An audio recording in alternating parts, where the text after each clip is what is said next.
Welcome. I'm Dick Deming, Medical Director of MercyOne Cancer Center and founder of Above and Beyond Cancer. Welcome to our weekly cancer education series. It's brought to you in part from a grant from the Rosalie and Sherry Exline Ziegler Fund. And tonight we're going to talk about osteopathic manipulative medicine. And my guest tonight is Dr. Tristan McKenna. Hey, Tristan. Hey, how's it going? Good. Welcome. So Tristan grew up in Las Vegas, and he did his undergraduate work at Southern Utah University in Cedar City, Utah, medical school at Comp Northwestern Osteopathic Medical School in Oregon, and then did a family medicine residency program at Kingman, Arizona, and we're fortunate to have him on staff at one of our clinics in Ankeny. And as an osteopathic doc. So, well, first of all, Tristan, how did you happen to decide to go into medicine? Well, I always kind of wanted to do medicine from, I don't know, a really young age. All my brothers became lawyers. And so everyone kind of thought I would become a lawyer. And I sort of went the opposite way and said, nah, I'm going to do medicine. But I was always fascinated by it. And I started doing a pre-med kind of program at my undergrad. So I got to rotate with some doctors, going to some clinics, little things like that, and just really fell in love with it. And then while I was at undergrad, we had an osteopathic physician come from one of the osteopathic schools to kind of just explain what it, because I had never even heard of what an osteopathic physician was. And he did some osteopathic manipulative treatments on a couple of students that were there. And I thought that was the coolest thing in the world. I was like, wow, he can do medicine and he can also like kind of do stuff with his hands. And so then fell in love. And then ever since freshman year of undergrad, I was like, nope, that's what I want to do. Great. And so, explain a little bit the difference, or what an osteopathic physician is, and maybe start with medical school. How does medical school differ for someone going to a school to become a doctor of osteopathic medicine versus someone going to school to become an MD or medical doctor? Yeah.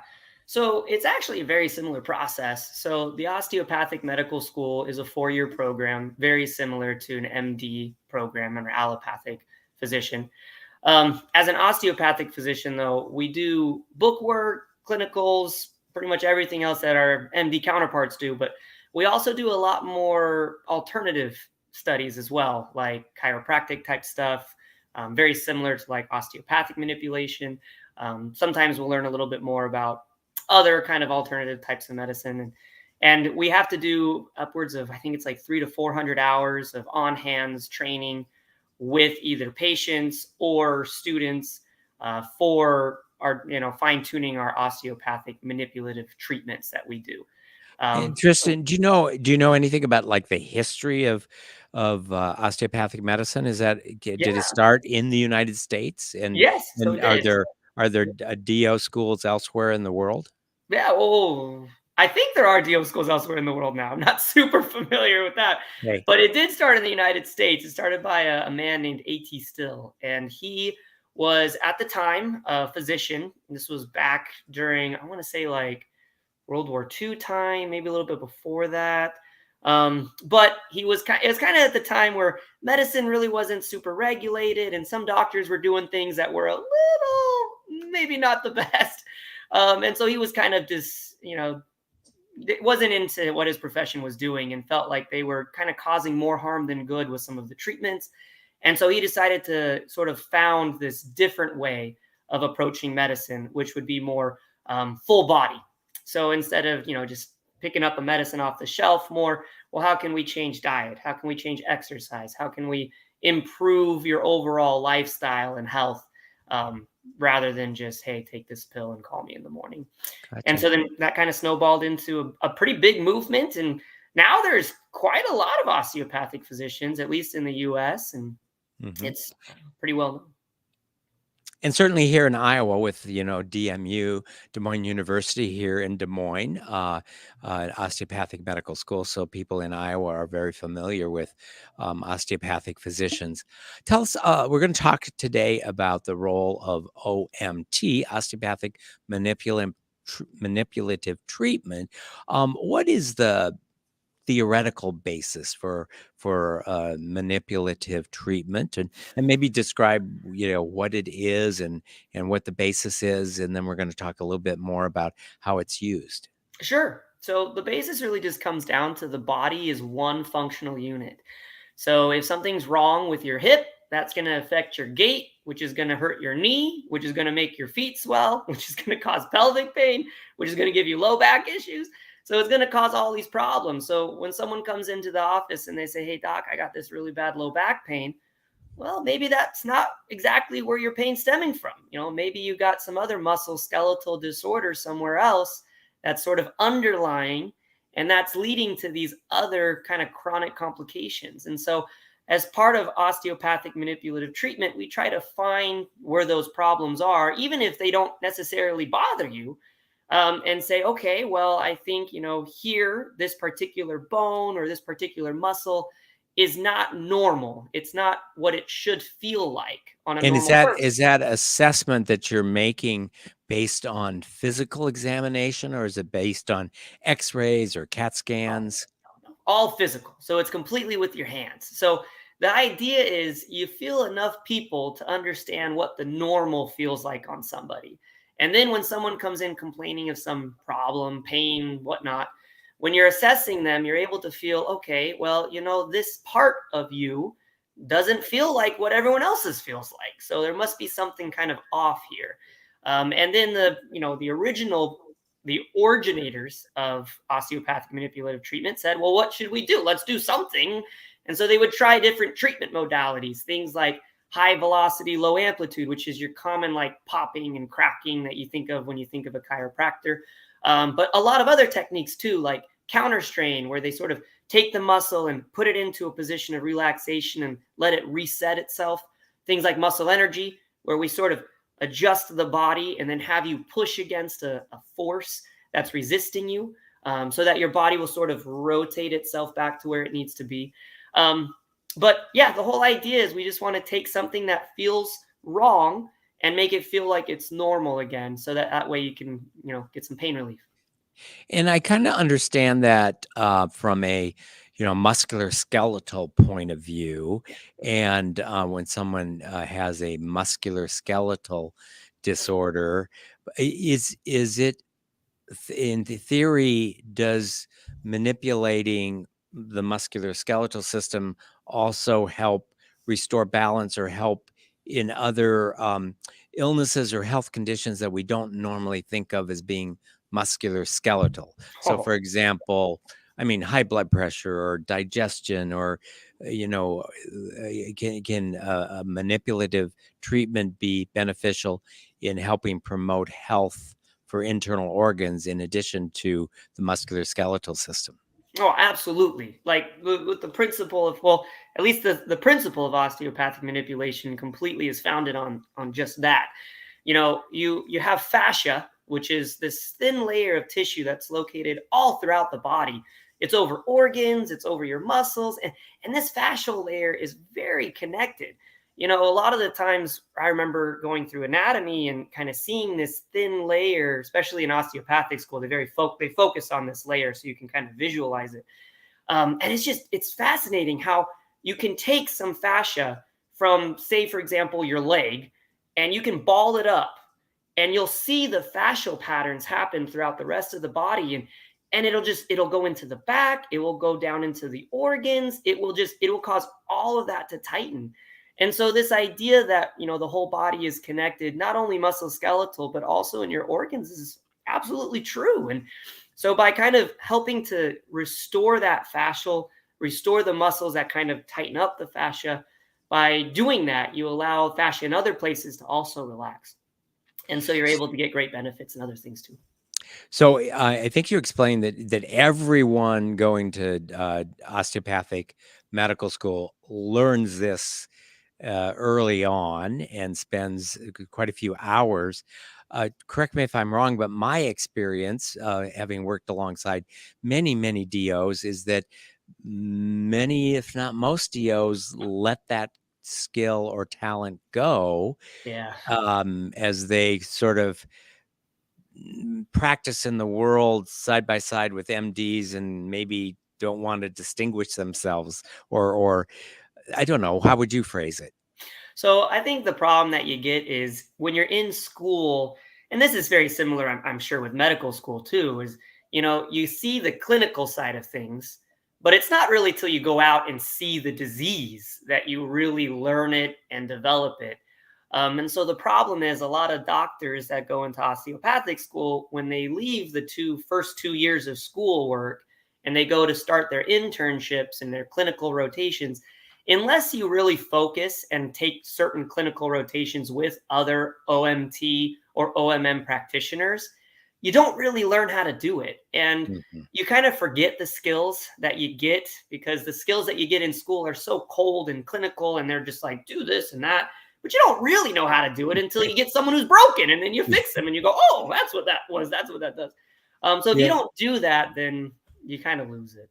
And did you, during your 3rd and 4th year of medical school, where you're really, doing all the different rotations, did you, uh, do those rotations with, individuals who are still practicing OMT? How did you decide that this was a practice that you wanted to really learn how to do and continue in your medical practice as a family practice doctor?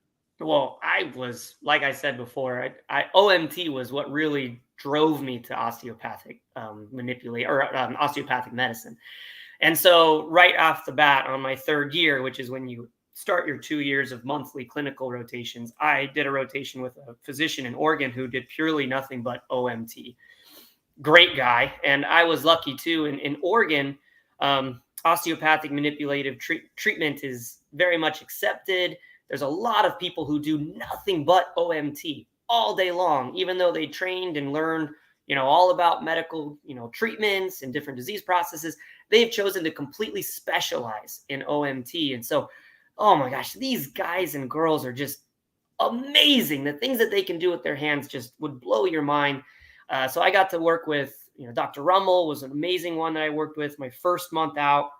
And then I also got to work there was actually a hospital there in Oregon that had just an OMM specialty team that would actually go Mm. and treat inpatient patients who were having problems and things like that. And so I got to work on that team for another month. And then I did another month rotation at our kind of OMT clinic that we had at our school. And so, yeah, no, I really wanted to focus in on that and learn it. So I made it a priority. So before we get into actually having you describe OMT, I think probably most people have heard of chiropractors, even if they haven't been to one, and are, vaguely familiar with what chiropractic medicine is. How would you compare and contrast OMT to chiropractic treatment? I get this one all the time because everyone's always like, what about the Yeah. chiropractors? Aren't you guys like, isn't that the same thing? So in chiropractic training, and I will say that sometimes this does change, and you'll have chiropractors who will go off and they'll learn different sort of modalities. But most of the time, chiropractic training is going to be almost exclusively in what we call high velocity, low amplitude treatments. And that's your common, like, they take you and then they move you really quick. And so you pop and they try to pop your vertebrae back where they're supposed to be. Um, as an osteopathic physician, we're trained in HVLA, but we're also trained in much more modalities of treatment. And so the best way I like to describe it is, a chiropractor, he's got a hammer. And so if all you got is a hammer, everything in front of you is going to look like a nail. So he just tries to hammer everything. Even if something's a screw or something's else, he just hammers it. That's all he's got. Versus an osteopathic physician, we have a whole tool belt. So we got a saw, we got a hammer, we got a wrench. And so when we approach someone who's got an osteopathic issue, we can manipulate them in multiple ways to try to fix the problem rather than just cracking them. So, Tristan, I was going to have you work on me, but that saw scares me a little bit. That's metaphorical saw. Oh, Metaphorical. okay. So, and maybe, obviously, you don't have a patient there with you, or No. another student, but how, maybe you could go through. So I've just come to see you, and I've got this pain that's going down my leg, that's kind of going down the outside my buttock and down the outside, the lateral part of my leg, just above the knee, and then it hurts just below the knee, and I'm starting to get a little bit of a foot drop. What would you do to assess my situation, in terms of a examination, and then what might you do to make it better?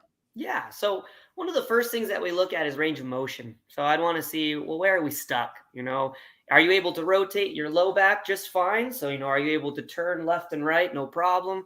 Are you able to side bend yourself like this? No problem. You able to bend forward, backwards?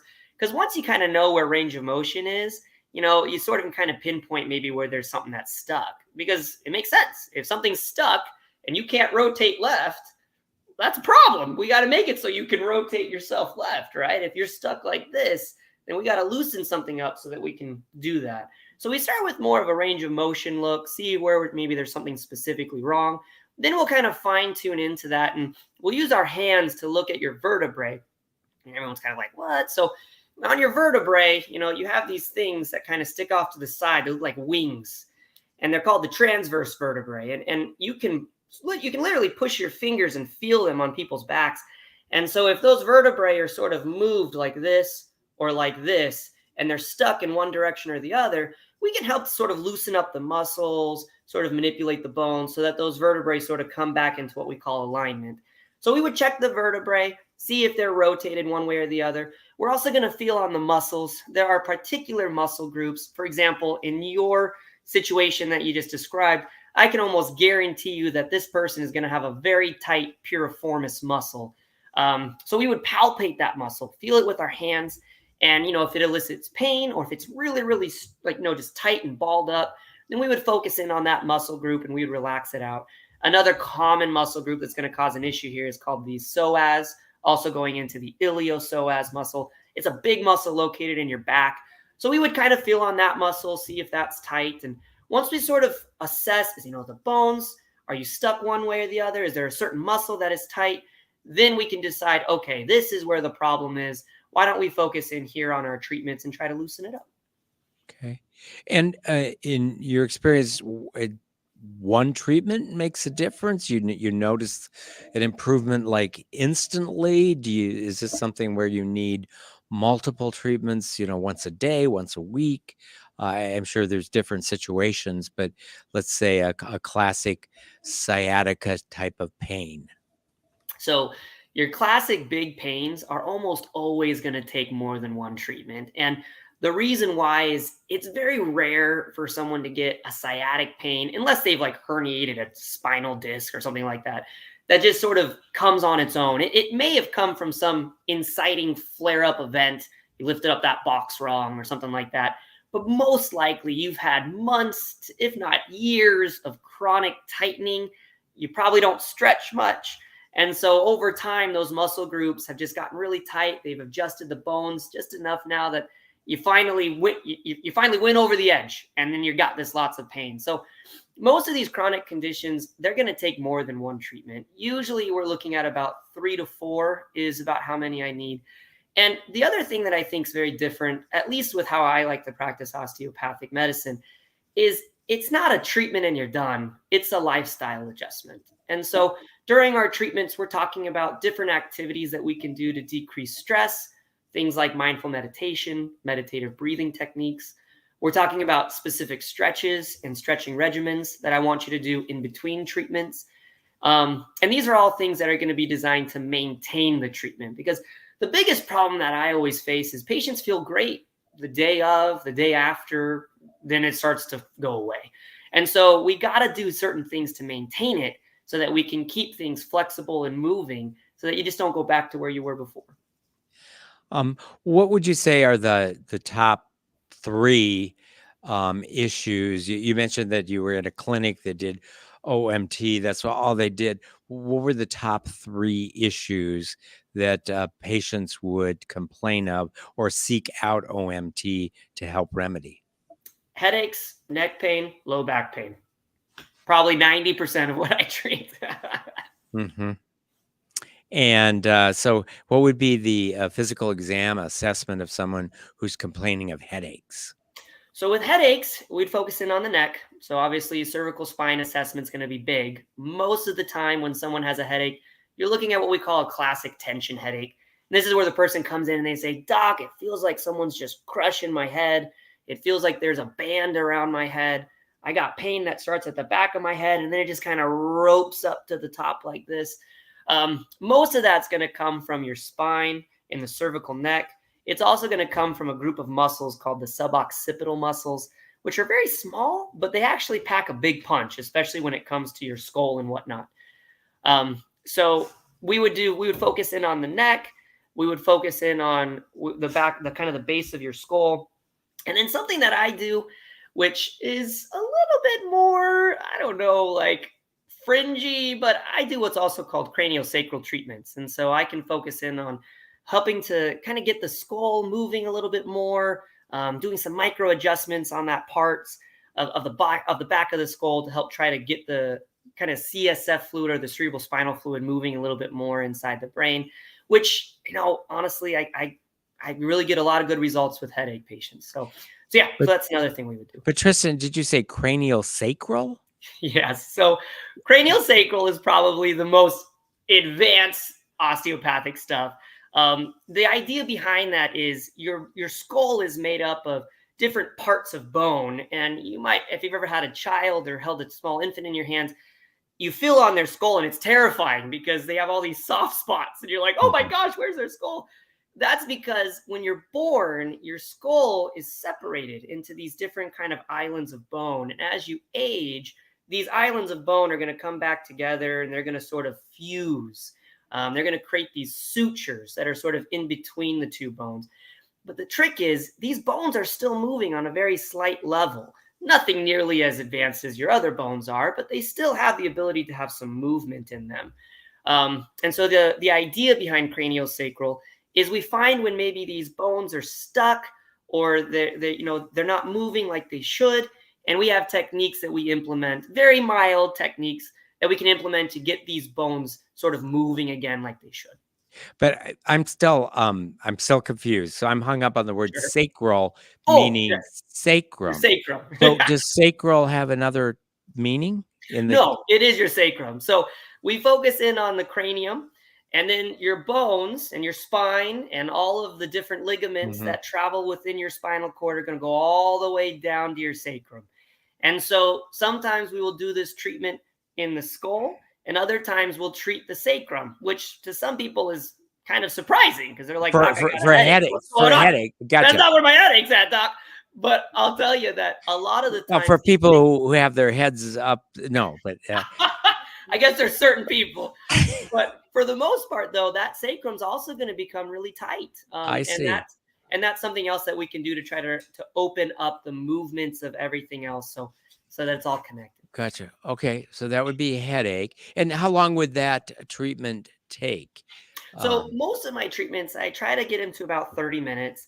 In a perfect world, I could treat someone for 3, 4 hours if there was no time limit. But in the real world, I've really focused all of my treatments to try to get a good 30-minute segment. One of the biggest ways to do that is I focus in on one area. So, a lot of times someone will come in, they're like, "Doc, do everything." And, there's really not enough time to do everything.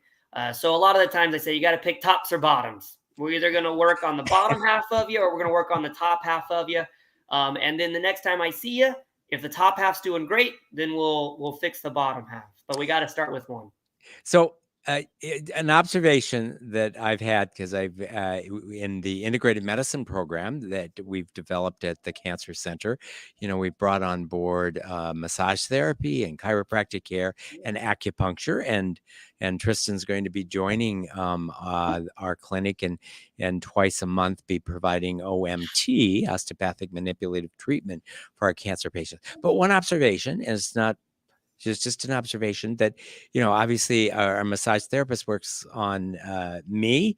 I get undressed. And when the chiropractor works on me, I just am fully clothed and and I just like, I'm curious, the physical examination and the feeling and the visual, but I understand if you got a busy clinic and you're doing treatments on patients every 15 minutes or so, it probably is easier and more efficient to just have every patient remain fully clothed. I'm just curious, is there a standard for how you examine the patient and what degree of unclothing that you do for your inspection? Yes. No, I don't have patients unclothed at all. So I do everything over clothes. I train Okay. to over clothes. So I'm able to palpate everything I need over clothes. Now, if someone comes in wearing a really thick sweater, I'm going to ask them to take that off. But as long as the clothing is, a regular shirt type thing, then I can palpate right through that. So that's not a problem. So no, everything will be done clothes on. Hmm. Yeah, it's just interesting, because obviously massage therapy is generally done with you taking your clothes off. So Yeah. we were going through the top three, and you focused on the headaches. So now let's go a second, which is neck aches. And I'm sitting at the computer, I'm 10 hours a day at a computer, and my neck and shoulders are Oh yeah. just really bothering me. What would the assessment be, and what would the treatment be? Yeah. So with a cervical or a neck issue, you're going to be looking at upper back. So looking in kind of the upper thoracic spine, and you're going to be focusing in the cervical spine, which is the neck, obviously. But I can guarantee you, I have yet to meet someone who's got neck pain without having really tight trap muscles. So you have this big diamond like muscle that travels just like this, and it goes right over these shoulders right here. We call it the trapezius, and it's a big mama of a muscle. And if that muscle's angry, everything else gets mad. And so most of the time, these patients are going to be tight like this because this trap muscle is tight. And so you'll see them, they're kind of like stuck, kind of like they're angry or something like that. We're going to work to relax this trapezius muscle out, palpate it, figure out which side's worse. Once we relax out the trapezius muscle, we're then going to focus more in on the paraspinal muscles in the cervical than the thoracic. Once we've got the muscles relaxed, which is kind of the number one thing for these sort of issues, we are then going to focus in more on the articulatory, which would be the bone treatments. And so we'll try to kind of manipulate the bones to sort of get those back into, alignment, the normal way that a neck and back should feel. And as you were describing what you would do, is everything done with your bare hands, or are there tools No. besides hammers and saws? But are there tools that you sometimes use? Well, you know what? That's funny because I actually do use a hammer. It's called a percussion hammer, and I use it pretty often. When someone comes in with really tight muscles, I'll do that to start. So a percussion hammer was actually, I got to go on a little side bit here. So the percussion hammer was made by osteopathic physicians. We created it, and then it was stolen from us by the Theraguns and all these other guys who've made these, kind of Uh-huh. commercialized it. But in the beginning, it was us that started it with it was the provider who was doing it. He was using a big paddle, and he was attaching it to this like giant machine, and he would turn it on, and the paddle would go like this, and he would sort of put it on certain muscle groups to sort of relax them out. And then the physical therapy and chiropractors sort of picked up on it too. And so then they created this thing called the Theragun, and there's a bunch of other ones out there, but the Hmm. generic name is a percussion hammer. So yeah, I will use that almost always on a neck and back, not sometimes with my headaches, but just to loosen up these trapezius muscles. And it feels, I'm going to say it feels uncomfortable when I'm using the hammer on patients, but never painful. And the idea behind it is we're breaking up that fascia and we're just loosening up the muscles so that we can actually really get in with our hands and do some treatments. Okay. And so now the low back pain, which is so ubiquitous. What's the assessment and treatment you would do for someone who comes in with low back pain? Yeah. So low back pain is going to be very similar treatment and assessment, well, at least assessment wise, what we talked about with your patient with the shooting leg pain. Range of motion, we're going to decide, is it, lower thoracics that's the problem? Is it the lumbars, which is the end of your spine? Is it getting into more of the pelvic area? And then we're going to fine tune exactly where, we're going to target the treatment to. Most of those treatments is going to be a lot of soft tissue and counter strain treatments. Counter strain is, I'll describe counter strain for you because I use it almost every time I treat on a patient. So the idea behind counter strain is we're going to take a muscle that's tight and irritated, and we're going to put it into a position with external force, meaning I'm going to apply the force. The patient is going to keep the muscle, the leg, the low back. They're going to keep it completely relaxed as much as they can. We're going to put that muscle into a position where it can sort of reset itself. And the theory behind counter strain is we hold it, maybe make some minor adjustments, and then that muscle, once it sits there for long enough, it finally starts to just relax. And then we slowly bring it out. And man, I get some great results with low back pain and with counter strain because a lot of the time it's just these big muscles that are really tight. And if we can loosen those up with counter strain, they get a lot better. So yeah, that's probably what we mostly do. Well, let's talk a little bit now about cancer patients.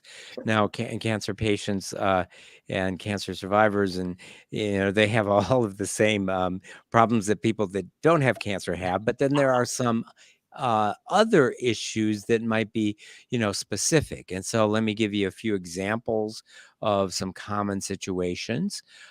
So, let's start with a breast cancer patient who has had breast surgery, either a lumpectomy with radiation that causes some fibrosis and thickening and may have some arm edema as a result of lymph nodes being removed or radiation, or they've had a mastectomy with or without reconstruction, with or without radiation, but have fibrosis of the pectoralis, the chest wall muscles, perhaps of the lower neck, and perhaps have a degree of range of motion in the limitation in the arm or some edema. What would be a way that you would approach a woman with this type of problem? And let's say it's at 1 year or a year and a half after treatment. So, all of the acute inflammation, the wounds, all of those are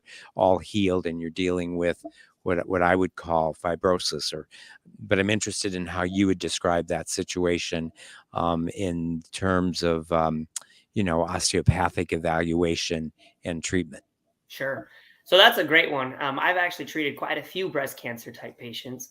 One of the first things that's almost always wrong in these patients is they're going to have really tight fascia. All the radiation, especially radiation, it saves lives, but oh my gosh, does it just destroy fascia? And so that's going to create a lot of knots, a lot of we call them hot spots, where the fascia layer is just going to really be tight. So we're going to do a lot of what's called myofascial release, which is a technique where we sort of kind of palpate down to that fascial layer with our hands, sort of massage out these hot points. Then once we've kind of got the fascial layer a little bit more relaxed, we'll focus more in on the muscles, try to relax those out. In these cases, it's going to be pec. So a lot of pectoralis minor, a lot of pectoralis major treatments, usually using counter strain. The other thing that's all these patients always have is they're going to have rib issues, where a rib is going to be what we call out. So ribs are notorious for going out in patients who get upper back things. Your ribs are, they're moving all the time. Every time you take a big breath in, you're kind of moving either this way, you're kind of moving this way. And so sometimes these ribs, which sort of sit in these little joints right here at your sternum and then in your back, they'll get stuck and they won't be able to move very well. And if they stay there for long enough, it starts to become uncomfortable. And just like we talked about before, the whole body's a unit. So if one rib's not moving very well, then this muscle is going to get tight and this fascia will get tight and whatnot. So we're going to work on loosening up the ribs, getting the ribs moving so that when a patient breathes in and out, all of the ribs are moving as one unit. We don't have one that's stuck this way or that. And then the edema, I'm glad you brought that up because there's some amazing treatments that we do for edema where we focus in on the actual lymph system, which is mostly responsible for bringing the fluid out. We would focus in on, the inferior angle of the clavicle, kind of loosening this up. We would focus on the cervical lymph nodes. And then we have great techniques to sort of, I don't want to say milk, but that's what we call it. We can sort of milk that edema out or that lymph out. We can get the lymph system pumping again. There's been some fascinating studies actually done with MRAs, like active imaging, where they can see the actual lymph system and sort of watch it. And then we have some, lymph systems before and then after treatment. It's amazing to see how much more it's pumping. So we can do a lot of really cool stuff to help with edema. So yeah, it would be a focus on fascia, then the ribs, then the muscles, then the edema, and then we'd be able to clear that up, hopefully make it feel a lot better. Okay. I've got 2 more cases for you, Tristan. Sure. So, one, gentleman, 50-year-old gentleman developed, HPV positive tonsil cancer, had chemotherapy and radiation therapy. Radiation was to the throat and both the right and the left neck, and then, a significant chemotherapy as well. And, a year later, cancer-free, but has difficulty opening the mouth fully, has stiff neck, especially on the side that got the higher dose of radiation, and also has peripheral neuropathy of the hands and the feet as a lingering side effect of the chemotherapy. So, what would be your assessment, and what would be some of the things that you would do to help with the head and neck symptoms, but then also the peripheral neuropathy, which is usually the hands and the feet? Yeah. So I'll tell you, most of the time, I can't fix neuropathy. If I have a specific side, like for example, someone's got a really tight neck on the right side and they get some, shooting pain down or tingling in the fingers or weakness of the hands, I can fix that out. I can usually resolve that. When someone has lingering peripheral neuropathy from some sort of medical treatment, I've never been able to fix that with my hands, to be honest. But as far as the neck goes, we would do a lot of focus on these anterior muscles here.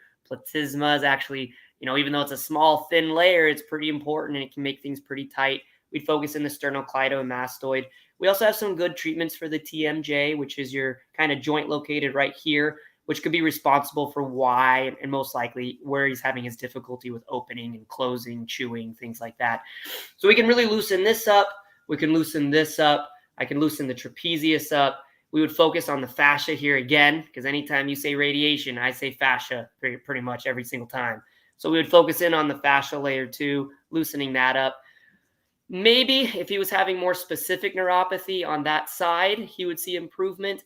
But as far as the tingling in the fingers, toes, whatnot, he wouldn't see much improvement from my treatments on that, unfortunately. Okay. And then the third, let's go down to the pelvis, and let's say a woman with gynecologic cancer who had chemotherapy, surgery, radiation therapy to the pelvis, and may have some issues with stress urinary incontinence, loss of control of urination, some vaginal dryness, loss of elasticity of pelvic muscles. What would OMT have to offer someone in that situation? So in that type of a situation, OMT would definitely be able to help with pelvic discomfort, the tightness of the muscles.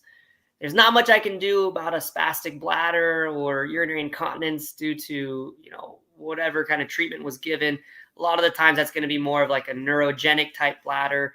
We could get, with the stress incontinence, if they were a patient in my clinic, we would sometimes talk about Kegel exercises, but we wouldn't do any sort of osteopathic or manipulation around the vagina or inside of the vagina or around the urethra to sort of help with that. But we would focus in on, pelvic stiffness. A lot of the times, Mhm. these patients who are having any kind of pelvic problem, it's going to also be into the sacroiliac joint, which is a very common problem that's found in the backside, sort of located on the top part of your butt. We'd focus in on that. We'd also focus in on the hips themselves, making sure that the patient's pelvis is moving left and right. We call that a dynamic movement test.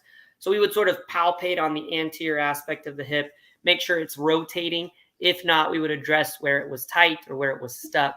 But as far as the urinary incontinence, I wouldn't be able to fix that with my hands. Yeah. And just so you know, because you're going to be part of our team, and we actually did a show on this. We have pelvic floor physical therapists. So Excellent. these are generally women physical therapists trained in uh, the pelvic therapy that includes manual therapy Yes. inside the vagina, in the pelvis, where that is done. So we do Yeah. have professionals that do have certification and training in that sort of therapy. Well, that's it. And I will say that, I've been part of those therapy sessions. I've had osteopathic practitioners and preceptors who did those sort of things. I just never trained in it, but I have seen great results with helping patients with manual treatments in those areas. It's just I don't do them myself. Um, Before turning it over to the audience for questions, maybe talk a little bit more about kind of the beginning. I asked you whether OMT was just for musculoskeletal, and the cases that I presented to you, we talked about headaches and neck pain and back pain, but talk some more about the use of OMT for general health and things like insomnia or digestive issues, or I don't know, constipation, or tell me what are some of the what we might think of as different than just the bones and muscles. Obviously, every organ has smooth muscle, but some of the conditions that are different than skeleton and skeletal muscles that you're able to help with OMT. Absolutely. So we'll start with digestive. So with digestive treatments, we actually can do some what's called deep myofascial release inside of the abdomen, where we sort of do a sort of kind of deep palpation and work on large intestine. Man, I've treated constipation a lot and have seen some really good results. The theory behind it is by placing that pressure in specific spots and sort of manipulating the organs one way or the other, we're able to sort of loosen the fascia up down there and also get the motility agents going because the gut has its own brain. It does its own thing. And so by, certain medicines or certain diets or lack of food or whatnot, or recent surgical trauma or radiation trauma, that can sometimes really mess up that gut brain. And so we can do focused specific treatments in those certain areas to help kind of get things moving. So really good treatments available for constipation, stomach pain, abdominal discomfort, nausea, that we would do to kind of help with those sort of things. When it comes to overall health, OMT, it really helps in the idea that it sort of keeps your body from getting stuck. So even if you don't feel like you're necessarily stuck, you could be in one of those chronic situations where you actually are really tight and you just don't know it until all of a sudden you have that episode where you pick up the box and then you have a flare up. And at that time, you're having a lot of pain.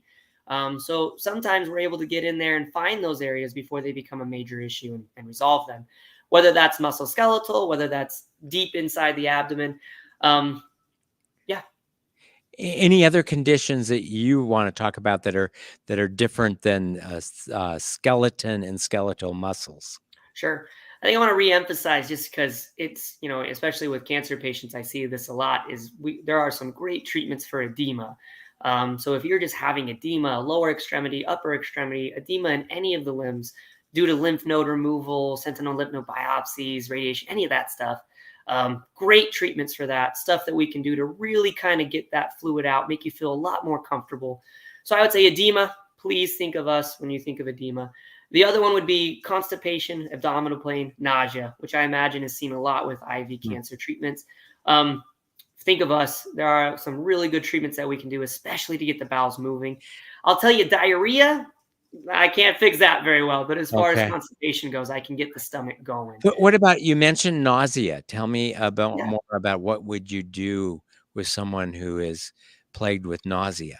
Yeah, so nausea is going to be a lot of what we call the vagus nerve, plays a big factor in that. So the vagus nerve travels from your brain, goes down, innervates your stomach, some of your large intestine, or some of your small intestine.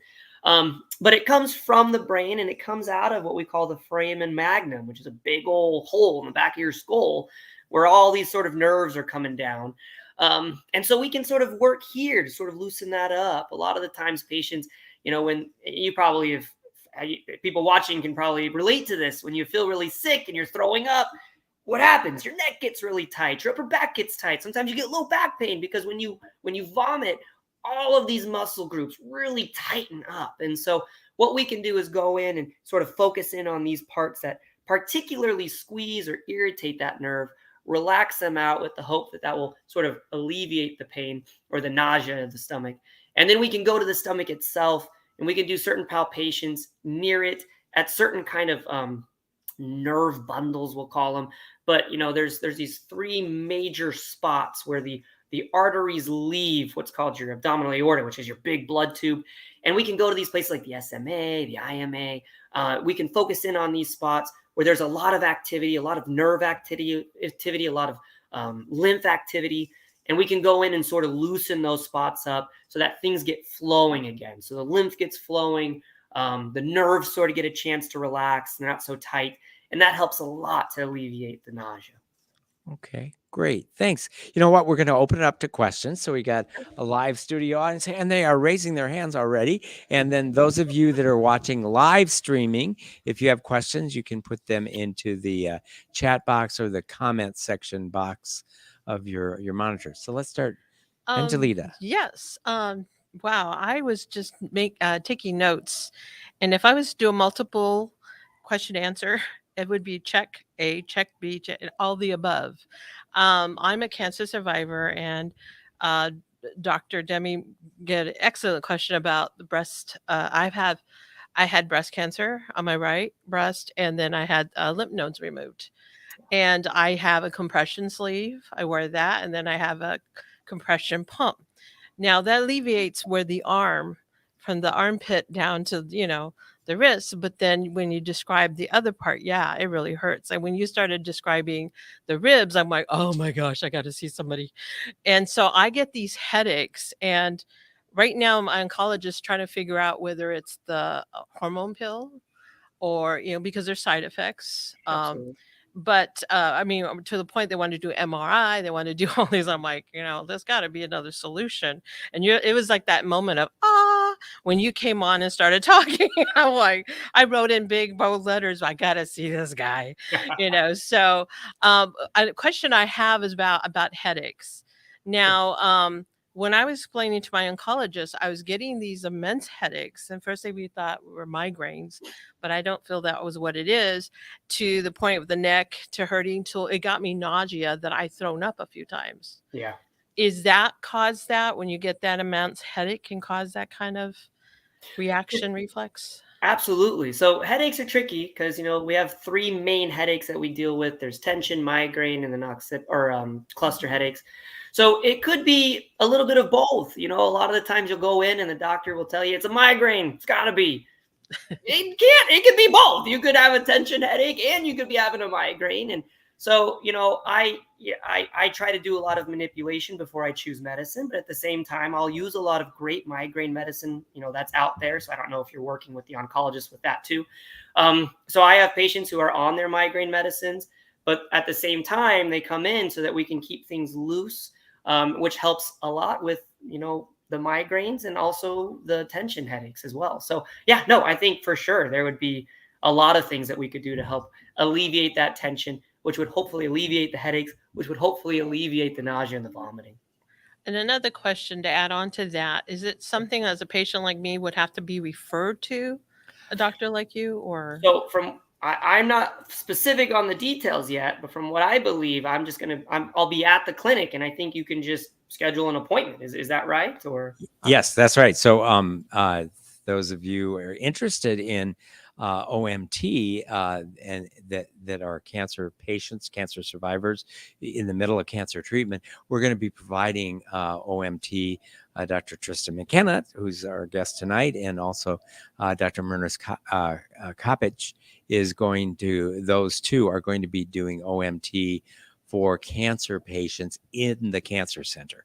And you can just call the cancer center, or those of you that are already seeing me at the cancer center, we'll connect you and get you set up with an appointment to have the OMT treatment. And we might mention that it is FDA approved. It's covered by insurance. And when you do your OMT treatments, I'm sure there's codes you put through, and it's just covered by insurers, just like any other approved treatment. Is that correct? Yeah, absolutely. That's one of the things I love about OMT is we can get it charged on insurance. so, Yeah. So so as long as sometimes, sometimes chiropractic care isn't always. Sometimes it is. Massage therapy is like virtually never covered. Yeah. Acupuncture usually isn't. Those of you that have not been up to our clinic, we provide those services without a charge if they're not covered by insurance, and that's done through a philanthropic grant that we have. But those services, like Dr. McKenna will be providing, are covered by insurance, and those charges would go through just like any other service, like a physical therapy, for example. If you go see a physical therapist, that is covered by insurance. it would be a charge very similar to as if you went to see the doctor at the office and you just came in because you were having a common cold or something like that. That's where it would come in. I will say that the only cautious thing that I'd put down is if you do have like a high deductible plan where, you're going to hit your deductible at 6,000 or 10,000 or whatever, the osteopathic treatments, they can be upwards of like $200 to $300 cash. So sometimes my patients who are on a high deductible plan who don't plan on hitting their deductible are a little shocked. And so just be cautious of that. But as long as or they only see you in December. Yeah, or they're like, "What's it one time?" And then, otherwise, if you're going to hit your deductible and you're like, "Well, I'm going to hit it anyways," or if you don't have that, then there's no issues whatsoever. That's a great point. And most cancer patients or even cancer survivors end up with enough tests that they almost always max out. That's But even people with really good insurance from their employer, nowadays almost everyone, even with really good insurance with really big employers, are going to have copays and deductibles, and there's no getting around that. So that's a good point. I'm glad that you brought that up. Even if it's covered by insurance, if you're getting it early in the calendar year and you have copays and deductibles, you may have to pay out of pocket for a bit of it. Yeah. Other questions for Dr. McKenna? I wanted to add one more. We were talking about the neck. Do you recommend people to sleep only with one pillow? Oh I'm a my gosh. two-pillow person. Pillows are the bane of my existence. So everyone is different.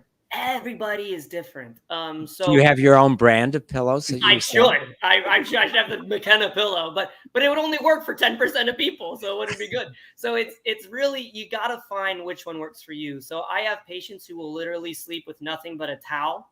I have patients who will sleep with 3 pillows, like whatever works for you. I will say that majority of the time when neck pain is worse in the mornings, it's not normally the pillow, it's more the position of how you sleep. So one of the best positions, if we could all sleep this way, would be great. Classic vampire. So if we could just sleep on our backs, not move side to side, not on our bellies, but just neck neutral into a nice pillow, that's perfect. But I've yet to figure out a way to get someone to sleep on their back all night long without moving. So it's very difficult. And there are some products out there that I've been seeing some success with. There's this one I think my patient was talking about called the bamboo pillow, where you can change it. So you can pull stuff out and then you can pull stuff in. So you can change the firmness of the pillow. But it's kind of just trial and error. Okay. Any other questions for Dr. McKenna? Yeah. Yes. Yeah, I just want to comment that I first found out about an osteopath when I was in Australia back in the 70s. And this particular osteopath took me in, examined me, and I was really impressed because there's a lot of things I didn't know about myself, about my body at that time. Some of the things he indicated, like, you've had problems with my lungs, and I had severe asthma, when I was in my teens. And also he said that my heart, I had a little bit of a heart irregularity. And he asked me, was there something that happened in my life that, was stress or traumatic? I couldn't think of anything, but since then I did. And I was amazed that he could actually find this stuff. Right. And I had no idea. Yeah. And then he went through me, and I remember I always had back pains, even, growing up. And he was able to relieve all of this in one treatment. And I have been trying to find a doctor like that ever since then. And I haven't until I think tonight.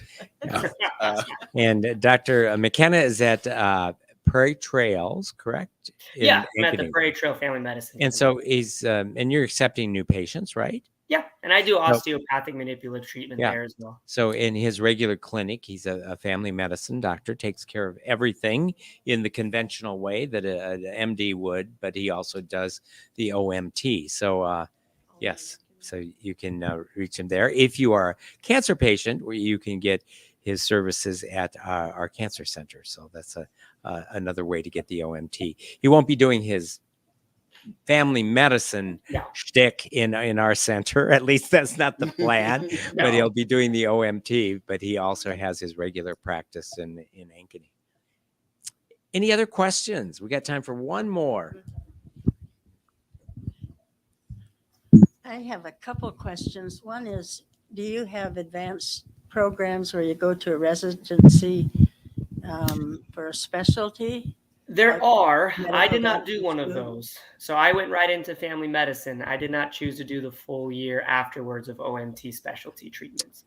But there is like a year of a fellowship, and yes, you could do a fellowship if you wanted to after your family medicine residency. And most of the people would do that, would do a more conventional residency and then do the fellowship as an add-on. Yes, you'd have to. So you'd usually be either an IM residency or family medicine residency. Internal medicine or family medicine. And then you would then do an additional year for osteopathic treatment. Okay. And Judy, did you have another question? Yes.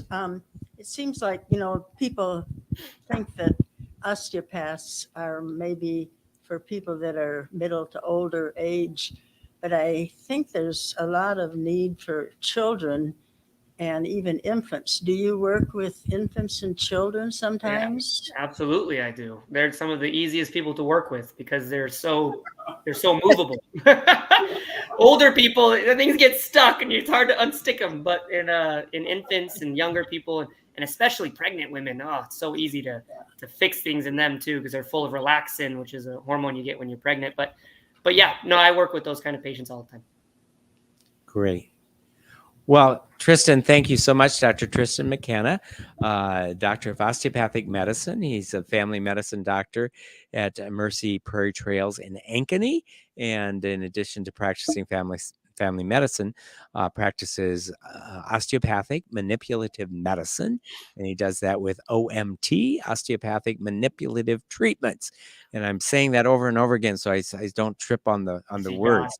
And we're really excited that Dr. McKenna is going to be joining our team at the MercyOne Cancer Center and providing OMT treatments for cancer patients during or after treatments. So thank you so much, Tristan. And thanks everyone for attending tonight. If you know someone that would benefit by listening or watching this program, it will be available tomorrow on demand at the YouTube, the Above and Beyond Cancer YouTube channel or the Mercy Cancer Center website. Please join us again next week. Thanks for coming. Bye, everyone.